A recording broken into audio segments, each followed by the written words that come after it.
Hello everyone. आज मैं आप लोगों के सामने फिर से एनालाइज लेके आई हूँ। जैसे कि आप देख सकते हैं, कल मैंने आपको रेजिस्टेंस एंड सपोर्ट का भी बताया है और यहाँ पे जो पैटर्न है, फ्लैग पैटर्न, वो भी मैंने बताया है। हमारा जो रेजिस्टेंस है वो काफ़ी स्ट्रॉन्ग वे से वर्क कर रहा है। आप देख सकते हैं आज भी ये ट्राई तो किया था 25,248 को, आई थिंक टच भी किया है वहाँ पे, लेकिन उसके अबव वो नहीं जा सका और वो वहाँ से ही इतने डाउन साइड में आई थिंक 157, तो वो थोड़ा ऊपर जाके क्लोज़ किया है। बट 25,250 बहुत ही स्ट्रॉन्ग रेजिस्टेंस है और उसके अबव अगर मैं बोलूँ तो 25,230 25,320 के पास तक का रेजिस्टेंस बहुत ही ज़्यादा वहाँ पे इम्पॉर्टेंट वो रेजिस्टेंस है।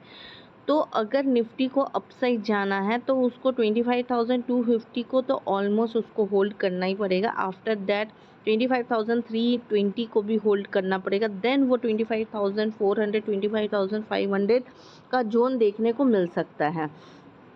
अदरवाइज़ अगेन आपको अगर कल के डेट में अगर ये 25,000 को होल्ड नहीं करता है, 25,090 और 25,000 को होल्ड नहीं करता, देन अगेन आपको 24,960 24,900 का जोन देखने को मिल सकता है।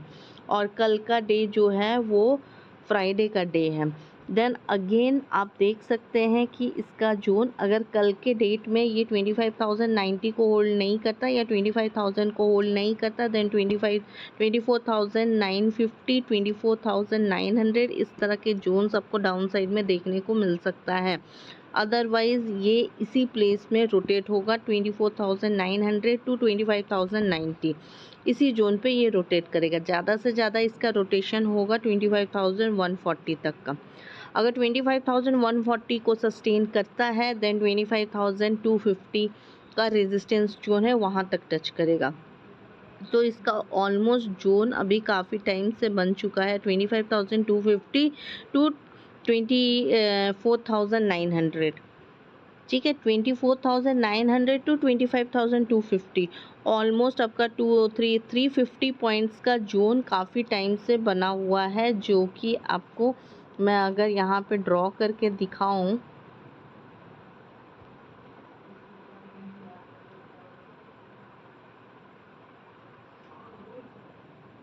ये देख सकते हैं, ये एक डारवाज बॉक्स की तरह बना हुआ है कि ये बॉक्स के अबव में निकले तो बाइंग जाएगा, ये बॉक्स के नीचे निकले तो सेलिंग जाएगा। बट ये बॉक्स पे ही काफ़ी टाइम से रोटेशन चल रहा है। 25,250 टू 24,900 इसी जोन पे निफ्टी रोटेट कर रहा है। या तो ये 25,250 के अबव में ब्रेक करके ऊपर होल्ड करके निकल जाए, या फिर 24,900 को भी अगर ब्रेक डाउन साइड में करता है तो उसको अगर ब्रेक करता है नीचे तो 24,850 का टारगेट है, देन 24,800 का टारगेट है। इस तरह का डाउन साइड का टारगेट है। बट ये बॉक्स के बाहर इसको सस्टेन करके निकलना होगा, जो कि मैं अभी देख रही हूँ ये काफ़ी टाइम से यहाँ पे सस्टेन कर रहा। अगर मैं प्रीवियसली भी देखूँ तो इधर पे 2 red candle, 3 green candle, then 2 red candle, फिर डाउन साइड। यहाँ पे भी वही हो रहा, 2 red candle, 2 green candle, 2 red candle, 1 green candle, इस तरह का जोन पे जा रहा है। तो अभी क्या मेरे को दिख रहा है, इस तरह ये यहाँ थोड़ा यहाँ पे जा सकता है, देन अगेन इसी फॉर्म में ऊपर आ सकता है। तो मुझे तो कुछ अपसाइड का उतना अच्छा जोन मुझे इस पे दिख नहीं रहा है निफ्टी को। जब तक ये 25,250 को होल्ड नहीं करता है तब तक मुझे ये अपसाइड का जोन दिख नहीं रहा है और ये 350 पॉइंट पे ही ये बस घूम रहा है। अगर इसको अपसाइड जाना है तो उसको तो जोन ब्रेक करना पड़ेगा। बट ये कॉन्सोलेट तो कर रहा है। अगर न्यू हाई इसको चाहिए तो इसको कॉन्सोलेट कुछ टाइम के लिए यहाँ पे करना है, देन अगेन ऊपर तो 25,900 और 25,000 को होल्ड करे अगर, और 24,900 को होल्ड करे, देन ये मान लो कि ये यहाँ पे कॉन्सोलेट कर रहा। अगर 24,900 को ब्रेक करके उधर सस्टेन करने लगे देन सोचना ये ट्रेंड को चेंज कर रहा है। अदरवाइज ये डार्वर्स बॉक्स के अंदर पे ही है निफ्टी। चलिए देख लेते हैं बैंक निफ्टी को।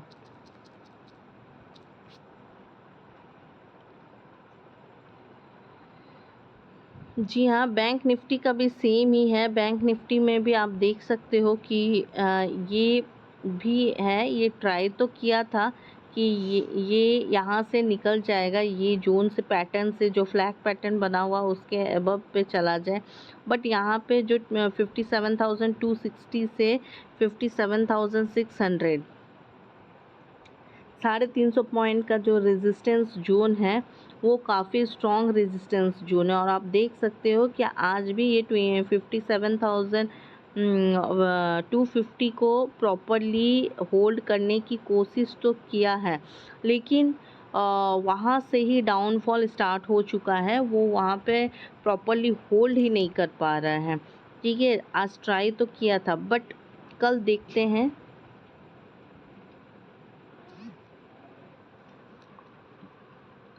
57,066 के पास पे ये क्लोजिंग दिया है, और ये डाउन साइड में ये काफ़ी नीचे तक आया था, बट ये इस जगह पे यहाँ पे 220 EMA के पास पे ये सपोर्ट लेके देन अप साइड में गया है। मुझे इसका व्यू ये लगता है कि ये कुछ दिन पे ये प्रॉपरली अप साइड निकल जाएगा, बिकॉज मुझे यहाँ पे इस फॉर्म में मुझे नज़र आ रहा। आप देख सकते हैं, अगर मैं ड्रॉ करूँ, लाइन इधर ड्रॉ करूँ, ये देखिए, ये देखो, इसका ट्रेंड अप साइड है। ये ट्रेंड जो है बैंक निफ्टी का ट्रेंड है, बैंक निफ्टी का ट्रेंड ये अप साइड में है, बिकॉज सबको ये ब्लैक लाइन जो मैंने ड्रॉ किया वहाँ से ही आप देख सकते हो सपोर्ट ले लेके ये अप साइड जाने की कोशिश कर रहा है। तो ये कमिंग डेज में काफ़ी अच्छे से ये 57,260 को भी होल्ड करेगा, और ये रेजिस्टेंस को भी ब्रेक करके 57,600 के बाद ब्रेक करके भी ये अपसाइड चला जाएगा, बिकॉज इसका ट्रेंड अपसाइड है। और ये जो फ्लैग पैटर्न है, ये पैटर्न को नेक्स्ट वीक तक ब्रेक करने का कोशिश तो बिल्कुल करेगा, नेक्स्ट वीक तक, और कल भी कर सकता है ये। अगर अपसाइड में क्लोजिंग अपसाइड में अगर होल्ड करता है तो ये कल के डेट में ही ये करीबन 57,000 280 300 तक में जाने का कोशिश करेगा। ठीक है, बाकी इसका ट्रेंड तो अपसाइड ही है। और इसकी अगर क्लोजिंग, ये जो पैटर्न मैंने बनाया है, ये जो ब्लैक लाइन इधर जो दिया है, अगर इसकी क्लोजिंग एबव रहा 57,100 के करीबन, या 110-15 के करीब में क्लोजिंग अगर कल के डेट में रहा, देन वो वहाँ पे सोचो कंसोलिडेट कर रहा है और ये अप ट्रेंड में कन्वर्ट हो चुका है। बिकॉज ये जो एक चैनल है, चैनल को ब्रेक करना होगा अपसाइड के लिए, तो इसीलिए 57,100 110-20 के पास अगर अपसाइड में क्लोजिंग दे रहा है, देन और नेक्स्ट डे मैं ऑलवेज बताई हूँ कि कभी भी ब्रेकआउट तुरंत हो और वहाँ इंटर कर जाओ नहीं, कभी कभी वो क्या फेक ब्रेकआउट भी देता है, तो वहाँ पे 1-2 टाइम देखना पड़ता है कि वहाँ पे सस्टेन कर रहा है या नहीं कर रहा। सस्टेन कर रहा है तो 57,100 के पास ही घूमते रहेगा, 90 के पास ही घूमते रहेगा। अदरवाइज़ ये 57,066 जैसे अभी है, वो कमिंग डेज में वो फिर से वही चैनल के अंदर पे घुस जाएगा, तो वो फेक ब्रेकआउट होता है। तो ब्रेकआउट का भी रूल्स रहता है कि वो 1 hour 1 day long time frame पे अगर देख रहे हो तो 1-2 डेज उसी जगह पे कॉन्सोलेट कर रहा है, एक जोन बना रहा है, देन वो न्यू हाई देगा या न्यू लो देगा, तो वो सब चीज़ भी मार्क करना पड़ता है। सो बैंक निफ्टी मेरे लिए अप ट्रेंड में है। चलिए देख लेते क्रूड को। जी हाँ, क्रूड का जो जोन बना है, क्रूड का जोन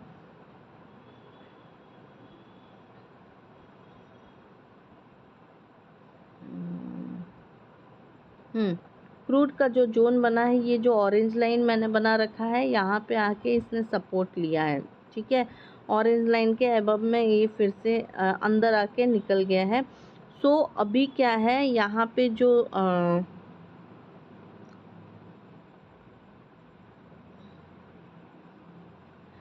यहाँ पे अभी क्या है कि 5,755 अगर इसके अबव में सस्टेन करता है, देन नेक्स्ट कमिंग डेज में 5,840 जाएगा। 5,755 इम्पॉर्टेंट रेजिस्टेंस है। 5755 को अगर वो होल्ड करता है देन नेक्स्ट टारगेट होगा 5840। अगर 5755 को सस्टेन नहीं करता है देन नेक्स्ट टारगेट होगा, देन अगेन वही 5715 टू 5755, ये जोन पे ही ये रहने का कोशिश करेगा, बिकॉज नीचे एक ट्रेंड लाइन है जो कि ऑरेंज लाइन का, अगर उसको ब्रेक करता है देन डाउन साइड आपको दिख ही रहा होगा 5600 तक। बट आज आज तो ये यहाँ पे सपोर्ट लिया, ऑरेंज लाइन के पास सपोर्ट लिया, और अगर ये 5755 को सस्टेन करता देन अपसाइड जाता, देन 5800 5840 इस तरह के जोन अपसाइड में देखने को मिल सकते हैं। अदरवाइज़ आज का जो कैंडल है ये काफ़ी बुलिश कैंडल है, तो मूवमेंट अच्छा आने की संभावना है, बट ऊपर में जो रेजिस्टेंस है उसको फॉलो करते हुए हमें उसका वेट करना पड़ेगा। अभी कहीं पर मैं एंट्री नहीं बोलूँगी अभी, बिकॉज 5755 एक इम्पॉर्टेंट रेजिस्टेंस है। अगर मैं यहाँ पे आपको 2 आवर्स के टाइम फ्रेम पे भी बोलूँ तो 2 आवर्स के टाइम फ्रेम पे आप देख सकते हैं आज के डेट पे यहाँ पे ये 200 EMA को रेजिस्टेंस, EMA का रेजिस्टेंस है 200, EMA का रेजिस्टेंस है 200 का EMA का रेजिस्टेंस को अगर होल्ड करके अप साइड में निकलता है और 5700 को होल्ड करता है, देन आपके पास 5755 को होल्ड करता है, तो वहाँ से आपके पास 5853 का भी टारगेट है। मतलब यहाँ से 100 पॉइंट का एक अपसाइड में आपको टारगेट देखने को मिल रहा है। 50 या 40 आप समझ सकते हैं, 80-90 पॉइंट का आपको टारगेट देखने को मिल रहा है अगर 5755 को होल्ड करता है तो। अगर मैं 2 आवर्स के टाइम फ्रेम पे अगर देख रही हूँ तो ये एक डब्लू पैटर्न पे फॉर्म कर रहा है, ठीक है। आप यहाँ पे देख सकते हैं ये एक डब्लू पैटर्न पे फॉर्म कर रहा है इस तरह से 2 आवर के टाइम फ्रेम पे। सो यहाँ पे जो 200 EMA है उसके ऊपर में सस्टेन करना होगा, और 5755 को भी सस्टेन करना होगा, देन हम नेक्स्ट टारगेट 5840 का देख सकते हैं। तो ये भी अभी तो ऑलमोस्ट ये बुलिश है मेरे नज़र पे, क्रूड अभी बुलिश है बिकॉज ये ट्रेंड लाइन के ऊपर सस्टेन कर लिया है, तो अभी क्रूड मेरे लिए बुलिश है। नेचुरल गैस देख लेते हैं, सॉरी क्रूड में, और एक बार 1 डे का टाइम फ्रेम देखते हैं।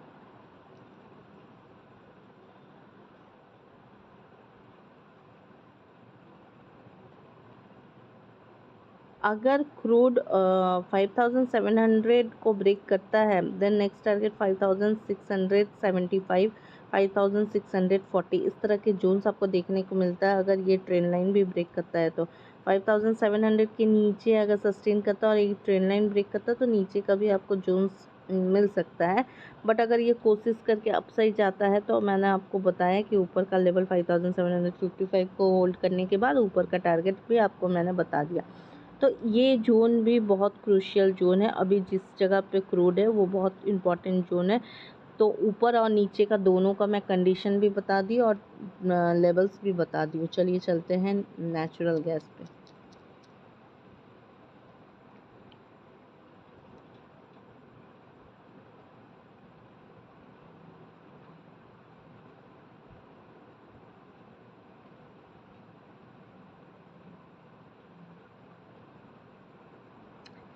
जी हाँ, नेचुरल गैस में कंटिन्यू 3 रेड कैंडल के बाद आज फिर से इसने ट्राई किया है कि ये करीबन ये यहाँ पे कितना टाइम फ्रेम हो रहा है। आज फिर से इसने ट्राई किया है कि ये 275 के अबव में सस्टेन करे, सो दैट वो एक जो ट्रेंड लाइन जो मैंने यहाँ पे बताया, ये जो एक सपोर्ट लाइन बताया, वो सपोर्ट को लेकर अपसाइड जाने की कोशिश करे। बट वो उस जगह पे कंडीशन पे वो अपसाइड नहीं जा पा रहा है। 275 275 को सस्टेन करना होगा, फॉर सपोर्ट और सपोर्ट लेकर अपसाइड जाने के लिए। बट ये 274 तक ही गया, देन अगेन डाउन साइड आ गया, 270 तक आ गया।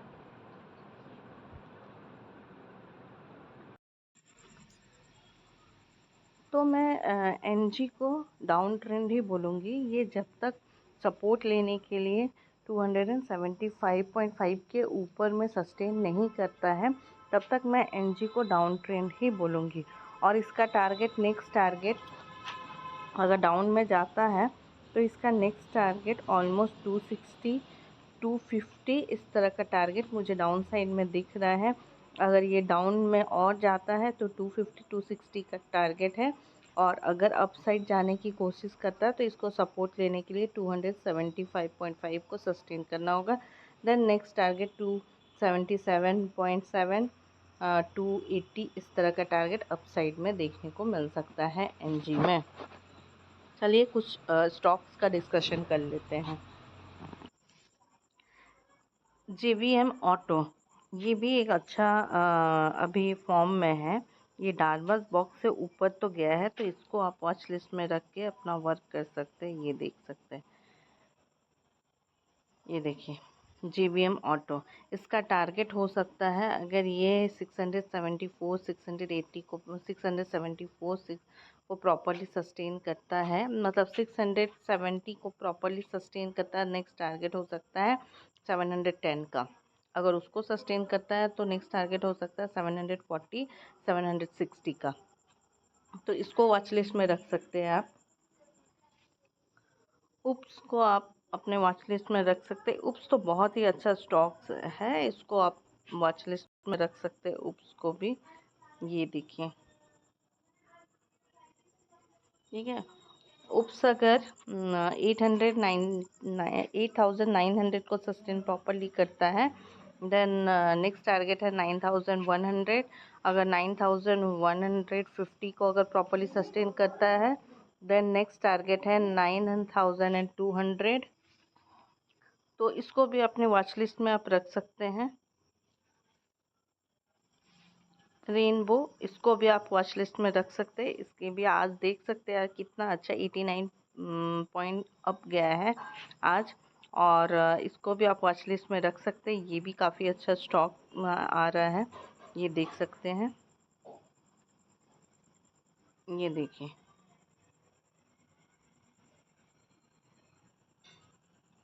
अगर रेनबो 1647 के पास सस्टेन करता है, 1647 के पास सस्टेन करता है, नेक्स्ट टारगेट 1700 1737 1750 इस तरह का नेक्स्ट टारगेट आपको इसमें देखने को मिल सकता है। हार्स इंजीनियर भी बहुत अच्छा स्टॉक है और ये काफ़ी अच्छे प्लेस में है। अगर ये 423 को सस्टेन करता है, बिकॉज़ वहाँ पे 200 EMA का रेजिस्टेंस है, 423 को अगर सस्टेन करता है, देन नेक्स्ट टारगेट आपका हो जाएगा 434। उसके अबव का टारगेट आपका हो जाएगा 452। उसके अबव का नेक्स्ट टारगेट हो जाएगा 467। इस तरह का टारगेट आपको इस पे मिलते जाएगा, तो आप इसको भी वॉच लिस्ट में रख सकते हैं। तो जो भी मैंने आपको आज लेवल्स दिया, सब वो एजुकेशनल पर्पस से है। आप अपने फाइनेंशियल एडवाइज़र से एडवाइस लेके ही ट्रेड कीजिएगा, बिकॉज रिस्क मैनेजमेंट आपका होना चाहिए। और कल भी जो मैंने लेवल्स दिया है, अकॉर्डिंग टू दैट सब वर्क किया है। तो हर एक वीडियो में आप अगर डेली प्रैक्टिस करो कि मैंने कैसे क्या बोला। पहले भी मैंने अपने वीडियोस में बताया है कि लाइन विथ मार्क्स में जाओ, उधर जाके ड्रॉ करो लेवल्स को। जैसे डॉट डॉट डॉट है, उसको मैच करो, लेवल्स को ड्रॉ करो। एटलीस्ट एक लाइन पे 3 डॉट मैच होने चाहिए। तो जो भी ट्रेंड लाइन आप ड्रॉ कर रहे हो, मेरे प्रीवियस जितने भी वीडियोस है उसमें मैंने बता रखा है। फिर नेक्स्ट, इससे प्रीवियस में मैंने रेजिस्टेंस एंड सपोर्ट ड्रॉ करना सिखाया। हर एक वीडियो में मैं कुछ ना कुछ सिखाती हूँ, बिकॉज़ ये जो भी वीडियोस है हर एक चीज़ लर्निंग पर्पस से ही मैं बनाती हूँ। बिकॉज़ ट्रेडिंग खुद के सेल्फ डिपेंडेंसी में होता है, ना कि किसी के बोलने पर ब्लाइंडली ट्रेड किया जा सकता है। अगर वो बाई बोला तो बाई, सेल बोला तो सेल, नहीं तो बहुत बुरा फंसने वाले हो, बहुत ही बुरा। सो मैं बार बार बोल रही हूँ, ट्रेडिंग पहले सीखो, देन ईजीली अर्न करोगे। और ऑलवेज अर्न परसेंटेज देख के करो, लाइक 4%, 5% कैपिटल का, 10% इज एनफ। अगर आप कैपिटल 1 लाख लगा रहे हो तो 10% is enough, because depend on capital के ऊपर डिपेंड होता है परसेंटेज। ठीक है, सो परसेंटेज पे काम करो। अगर अमाउंट देखोगे कभी सेटिस्फेक्शन नहीं होगा, और सेटिस्फेक्शन के अकॉर्डिंग ट्रेड किया करो कि हाँ मुझे इतना मिला, मैं निकल जाता हूँ, बाकी मार्केट कहीं पर भी जाए मुझे नहीं देखना है। ग्रीडीनेस छोड़ो, तो मार्केट में सर्वाइव भी करोगे, सेटिस्फेक्शन के कारण एक्यूमुलेशन भी होगा अमाउंट का। अदरवाइज हर कोई लॉस ही लॉस करता है, तो ये ट्रेडिंग नहीं है। ठीक है, पहले इसको स्टडी करो, रीड करो, प्रैक्टिस करो। जितना प्रैक्टिस करोगे उतना फ्री हैंड होगा, उतना ट्रेड करने में मज़ा आएगा। ओके, सो अगर आपको मेरा चैनल अच्छा लग रहा है, बहुत सारे इम्पोर्टेंट नोट्स जो कि आप लोगों के लिए हेल्पफुल है, अच्छा लग रहा है, तो आप सबको शेयर कीजिए, सो दैट सबको लेवल्स मिले, समझ में आए। कभी किसी चीज़ का कन्फ्यूज़न हो तो वहाँ पे आप लेवल्स को पूछो, कमेंट करो, और डिफाइन मैं करती हूँ उस चीज़ को। सो थैंक यू आज के लिए।